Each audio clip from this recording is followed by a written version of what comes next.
Assalamualaikum warahmatullahi wabarakatuh. Shama harka fuune. Kabajamtootaaf jaalatamtoota hordoftoota obsaatuuf jala warri argamtan akkami jirtu nagaa fayyaa keessanii baga nagaa taatan bakkuma jirtanitti nageenyi koo kan jaalalaa kan kabaja isin bira haa jiraatu siniin jecha har'aan tana mee waa takka waliin haa ilaallu siniin jechuun barbaadennis maali wantoota tokko tokko waliin ilaaluun barbaachisaadha. YouTube studio keenya haala itti fayyadamsa akkasumas koomantiilee garaagaraa yeroo namni nu barreessu meseejiin keessa yoo buute akkasuma naqas nuuf hin hisaabu akkasuma mootu view kennallee gadi garagalcha waan ta'eef kanaaf YouTube studio keessan akkaataa itti qulqulleessitanii fi akkasuma akkaataa itti sirreeffattan waliin ilaalla jechuudha. Akkasii viidiyoo kana yoo isinitti tole like, share, subscribe gochuu hin irraanfatinaa isiniin jechuun barbaade. Barnootatti isin dabarsaa barnoonni keenya qarraa isa fakkaata waliin haa ilaallu isiniin jechuun barbaade turtii gaarii. Barnootatti dabarru YouTube studio waliin ilaalla jechuudha. YouTube studioon isa kana hin beeytaniree hundi keessaniyyuu akka beeytan isa waliin qaba jechuudha. Innis maali? Fakkeenyaaf meseejii garaagaraa kan ofirraa akkamitti akka ilaallu waliin ilaalla keessa galleeti. YouTube studio irra galla. Erga isarra galle haala kanaan jechuudha. Bakka gubbaa kanarratti ni agartan jedheetanii yaada. Yoo isin mul'ate meseejiin amma achitti barraa'eetiin hin jiru 78 kanarra jira.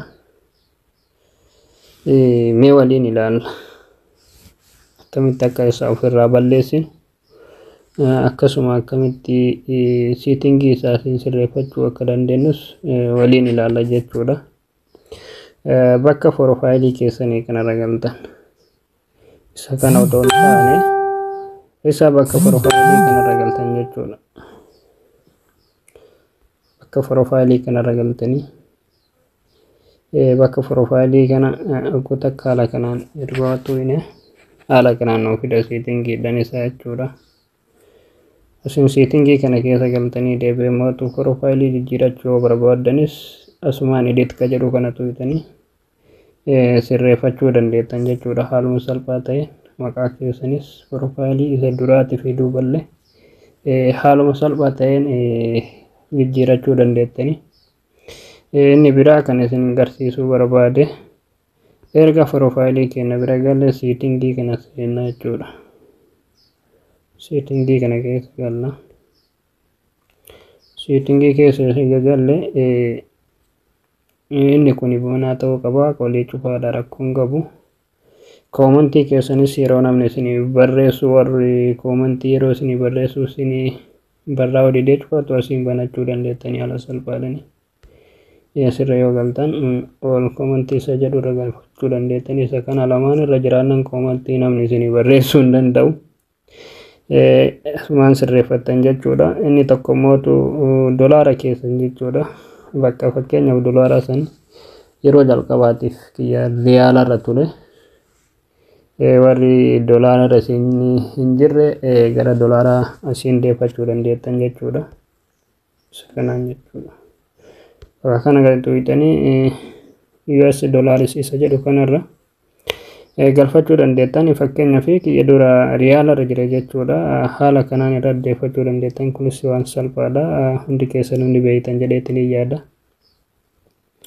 Akkasuma meseejii kana mootu akkamitti ofirraa balleessinaa wali jettan bakka kanatti isiniif walitti qaba jechuudha. Meseejii gubbaa kanarratti yoo isin akka mul'atu taate gubbaa kanarratti walitti isaa qabu kana haala salphaa ta'een akkamitti ofirraa balleessinaa yoo jettan wagguma takka achirra gadi tuqxan jechuudha. Meseejima kanarra yeroo takkaaf gadi tuqxan. Erga yeroo takkaaf gadi tuqxanii haala kanaan isinii fida jechuudha. Meseejii koomantii namni isinii barreesse haala kanaan isinii fida. Eenyu akka isinii barreesse eenyu akka isinii barreessinillee haaluma salphaan arguu dandeettanii. Gubbaa kanarratti delete ka jedhu bakkuma kana jira jechuudha. Wagguma takka isa gadi tuqxan meseejiin kun hundinuu ni tara jechuudha. Kanaaf haala salphaa ta'een achiin ofirraa balleessaa isiniin jechuun barbaade. Mee irra gadi tuqnee waliin ilaallu. Yoo takka yoo gadi tuqxan haala kanaan isinii fida. Dileet ka jedhu kana tuqxanii dileet ta'ee jira jechuudha. Dhumatee jira jechuudha. Miseejjiidhaan isin asii gartan suni ni bada jechuudha. Daqiiqaa muraasa booda asii ni bada jechuudha. Fakkeenyaaf mi'a keessa gallee deebinee yoo ilaalle miseejjiin sun hin jiru jechuudha. Akkuma argaa jirtan zeerootti deebi'ee jira. Ka YouTube studio keessan galuu isin dhoggee isin harkaa balleessuu miseejjii asii walii kuuftan kana ofirraa haala salphaa ta'een ofirraa balleessaa isiniin jechuun barbaade. Akkasii viidiyoo kana yoo isinitti tole like, share, subscribe gochuu hin irraanfatina.